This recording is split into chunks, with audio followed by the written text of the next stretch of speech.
Hoje a gente vai conversar sobre uma situação que tem gerado bastante barulho no mercado: o Banco do Brasil, o BBAS3.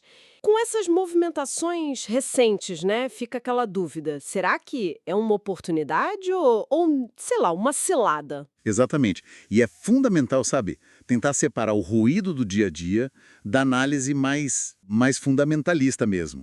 Principalmente para quem está pensando em investir com um horizonte mais longo, né? E isso, para quem não está só no giro curto. Certo. Então, vamos aos fatos. A gente tem visto umas preocupações aí com o desempenho do banco, muito por causa do agronegócio. É isso? Sim, sim. O agro é super importante para o Banco do Brasil, é um pilar mesmo. E assim, é um setor cíclico por natureza, né? Certo, cíclico. E o que aconteceu mais recentemente? Bom, a gente teve um cenário mais complicado, teve questão de clima, né? Chuva demais ou de menos em alguns lugares.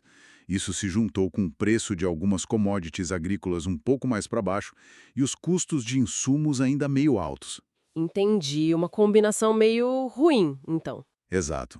E isso, claro, afetou a capacidade de pagamento de alguns produtores. A gente viu a inadimplência subir um pouco. Hum. Isso já deu para ver nos resultados do primeiro trimestre, sabe? E é bem possível que o próximo tri também sinta um pouco esse efeito. Ok.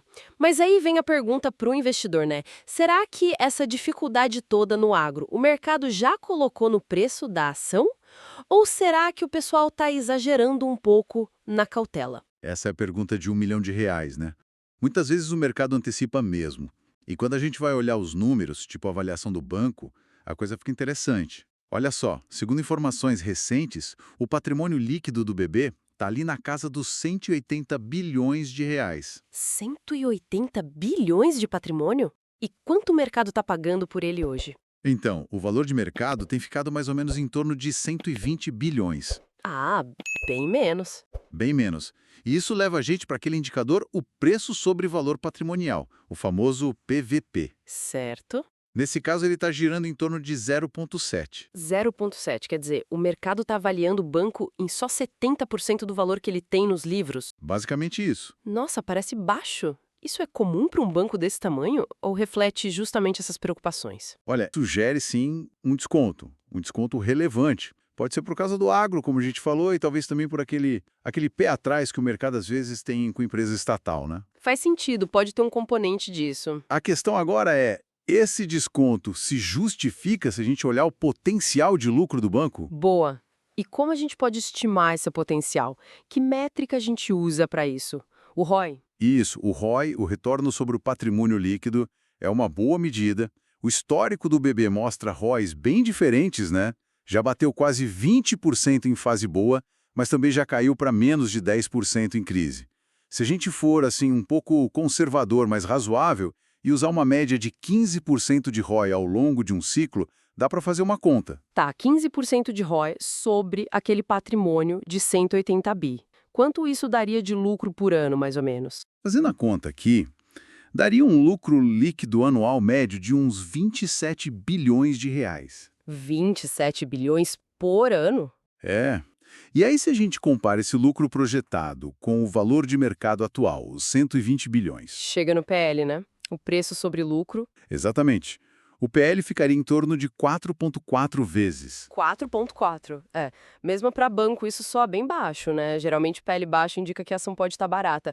Mas e dividendo, o BB sempre foi conhecido por pagar bem, né? Correto, correto. A política atual do banco é distribuir uns 40% do lucro, é o tal do payout. Certo, 40%. Se a gente aplicar esses 40% sobre os 27 bilhões de lucro que a gente projetou, daria quase 11 bilhões de reais distribuídos por ano. 11 bilhões em dividendos. Isso. E comparando com o valor de mercado de 120 bilhões, a gente chega num dividend yield, né, o retorno em dividendos, de mais ou menos 9% ao ano. 9% de yield é interessante. Mas espera aí, ele não distribui tudo. Ficam 60% do lucro lá dentro, nesse cenário. O que acontece com essa grana? Boa pergunta. Esse dinheiro é reinvestido no próprio banco, para fazer ele crescer mais. Ah, para expandir a operação, carteira de crédito. Exato. E se a gente assumir que esses lucros que ficam lá dentro também conseguem gerar um retorno perto do ROI de 15%, Tá. a gente pode estimar o potencial de crescimento. A conta é simples. Pega a taxa de retenção, 60%, e multiplica pelo ROI, 15%. Isso dá um potencial de crescimento anual composto na casa dos 9%. Peraí, deixa eu ver se entendi. A gente teria os 9% do dividend yield, Isso? mais esses 9% de potencial de crescimento vindo do lucro reinvestido. Exatamente. Então, somando os dois, o retorno total que o acionista poderia esperar seria algo em torno de 18% ao ano. Uma projeção, claro, baseada nessas premissas que a gente usou, mas sim, seria por aí uns 18%. Se o ROE médio for um pouquinho melhor, sei lá, 17%, esse retorno total já poderia chegar perto de 20%. Uau! E mesmo se for mais para baixo, um ROE mais conservador de 13%, ainda daria um retorno ali na faixa dos 16%, mais ou menos. Entendi. Então, mesmo com as incertezas, principalmente agora no curto prazo com o agro, o potencial de retorno parece interessante, né? Especialmente para quem consegue olhar para um longo prazo. Você calculou aí na faixa dos 18% ao ano, né, que já inclui dividendo e crescimento, mas sem esquecer dos riscos reais do agro e da questão cíclica do banco. Fica a pergunta para quem está nos ouvindo. Você acha que essa relação risco-retorno parece interessante para o Banco do Brasil, pensando no longo prazo? Deixa a sua opinião aqui nos comentários pra gente.